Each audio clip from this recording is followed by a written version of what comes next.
இன்னைக்கு ஒரு packing video பார்த்துட்டே கதை பேசலாமா? கதைன்னு கூட சொல்ல முடியாதுங்க. இன்னைக்கு நடந்த உண்மையான சம்பவம். மனசு ரணமான மாதிரி இருந்துச்சுங்க. தினமும் உலகத்துல எவ்வளோ பேர் இறந்து போறாங்க. ஆனா நமக்கு தெரிஞ்சவங்களுக்கு இது மாதிரி நடக்கும்போது தான் நமக்கு கஷ்டமா இருக்கும்.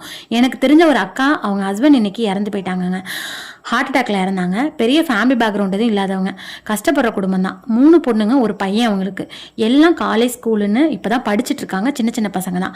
அவருக்கு இன்னும் அவ்வளோ பொறுப்பு இருக்குங்க வாழ்க்கையில. எல்லாத்தையும் அப்படியே விட்டுட்டு மனுஷன் கிளம்பிட்டாரு.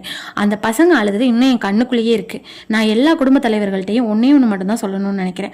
தயவு செஞ்சு யாரும் குடிக்காதீங்க. குடிச்சிட்டு உங்க உடம்பை பத்தி நீங்க யாரும் கவலைப்படுறதில்ல. உங்களுக்கு அப்புறம் உங்க மனைவி குழந்தைங்க இந்த உலகத்துல சர்வே பண்ண எவ்வளவு கஷ்டப்படுவாங்கன்னு உங்களுக்கு தெரியுமா? தயவு செஞ்சு 40 வயசு ஆனாலே ப்ராப்பரா ஒரு ஹெல்த் செக்அப் எடுத்துக்கோங்க. சுவர் இருந்தாங்க சித்திரம் வரைய முடியும். இதையே நான் இவ்வளோ அழுத்தம் திருத்தமா சொல்றேன்னா, நானும் அப்பா இல்லாத ஒரு குழந்தை தான்.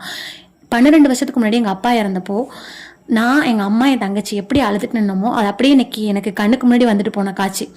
ஸோ யாரும் குடிக்காதீங்க. தப்பாக பேசியிருந்தா மன்னிச்சுக்கோங்க.